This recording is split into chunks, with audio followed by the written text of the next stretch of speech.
ये है वैनिटी जिसमें आर्टिस्ट रहते हैं जिनका मेकअप वगैरह सब कुछ इसमें होता है, रिलैक्स करते हैं। ये जो ओपन डोर है इसमें दिनेश भाई यानी कि निरहुआ जी रहते हैं और इसमें हमारी एक्ट्रेस हीरोइन मेघाश्री जी जो कि साउथ की बहुत ही अच्छी एक्ट्रेस हैं।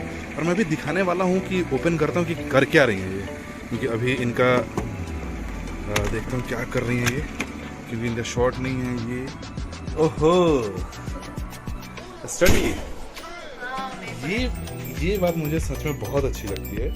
जब भी टाइम मिलता है आपको तो आप मोबाइल या फिर इन सब चीज़ों के अलावा आप स्टडी करते हैं, और ये बात लिटरली मुझे, आपको स्टडी करना कितना पसंद है? एक्चुअली मुझे बहुत पसंद है एंड एक्चुअली इट्स नीडेड, क्योंकि मैं ना बहुत छोटी एज में इंडस्ट्री आ गया। जब मैं 10th क्लास पढ़ाई करती तब आ गई एंड मैं शूटिंग स्टडीज दोनों ही मैं साइमल्टेनियसली नहीं किया। मेरा 11th 12th हो गया, डिग्री हो गया, अब मैं लॉ कर रही हूँ। वाह ग्रेट। लॉ, तो इसलिए अभी मैं फर्स्ट ईयर में हूँ, फर्स्ट ईयर फर्स्ट सेम।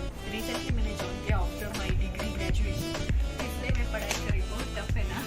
तो फिल्म के साथ स्टडी भी करना कितना चैलेंजिंग होता है आपके लिए? बहुत चैलेंजिंग होती है एक्चुअली। अभी मुझे प्रेजेंट बहुत चैलेंजिंग होता है, एक्चुअली चैलेंजिंग है, क्योंकि लाइक इससे पहले जो मैंने किया 11th 12th और डिग्री, वो एक्चुअली बिट इजी था।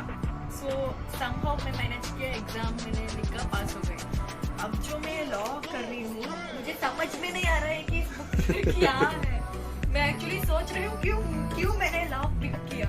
बहुत टफ है सीरियसली, मुझे पता नहीं मैं एग्जाम में क्या करूँगी। देखिए जितना लोग सोचते हो ना कि अगर मैं आर्टिस्ट बन गया या फिर एक्टर या एक्ट्रेस बन गई, मुझे स्टडी की उतनी नीड नहीं है, तो ये कहीं ना कहीं आप इंस्पिरेशन है उन लोगों के लिए कि आप अपना वर्क के साथ भी अपनी स्टडी को कंटिन्यू कर सकते हैं, थोड़ा सा हार्ड वर्क कर सकते हैं, जिसका रिजल्ट कहीं ना कहीं अच्छा लगेगा।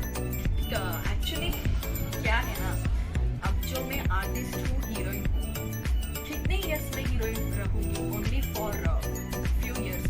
उसके बाद I will be like not in industry, I will be in my personal life. So जब कुछ तो मुझे करना है ना, तो इसलिए ये एक बैकअप प्लान जैसा है। अच्छा, आप मतलब है साउथ इंडस्ट्री से, तेलुगु, तमिल, कन्नड़ फिल्में बहुत सारी किया आप लोग ने, जैसे मैंने देखा भी NTR वगैरह के साथ। और उसके बाद से सडन करके भोजपुरी, कितना लैंग्वेज का कितना असर पड़ता है आप पे, कितना चैलेंजिंग होता है? क्योंकि मुझे तो बहुत अच्छे से पता है। बहुत चैलेंजिंग है, क्योंकि क्या है ना, जब हम डायलॉग्स जब हम सीन में जब हम बोलते हैं at the like same time हमको अपना एक्सप्रेशन में हमको अपना ध्यान देना पड़ेगा। सो बहुत टफ है। स्टार्टिंग मुझे 3 to 4 days बहुत टफ था, लाइक आई वॉज थिंकिंग अरे यार कैसे करना है। बट उसके बाद ये जो एक्चुअली हमारे जो टीम है, गोवर्धन का टीम है, हमारा डायरेक्शन डिपार्टमेंट, डायरेक्टर, सभी लोग, Manjul sir, Aryan sir, Anil sir, Parth, सब लोग मुझे आकर they will teach me Bhojpuri. So अब एक्चुअली थोड़ा बिकॉज ऑफ देम इजी हो रहा है। एक बार भोजपुरी में बोलिए तो, मुझसे पूछिए कि मैं कैसा हूँ। आप कैसन बानी? करेक्ट है ना? हाँ करेक्ट। ओके, आप रोवा कैसन बानी?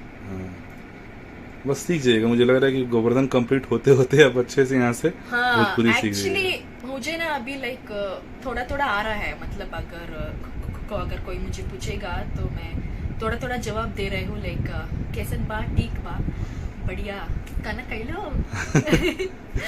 ये है हमारी बहुत ही स्वीट सी एक्ट्रेस मेघाश्री जी, जो कि जैसे अभी मैंने दिखाया, मैं मुझे लिटरली नहीं पता था कि आप स्टडी कर रही होंगे। मैंने बस ऐसे ही मतलब सोचा कि वैनिटी नॉक करके फिर देखते हैं मैडम कर क्या रही हैं अकेले। तो अच्छा लगा मुझे देखकर कि आप खाली जो आपको टाइम मिलता है आप उसमें स्टडी करते हैं। Thank you.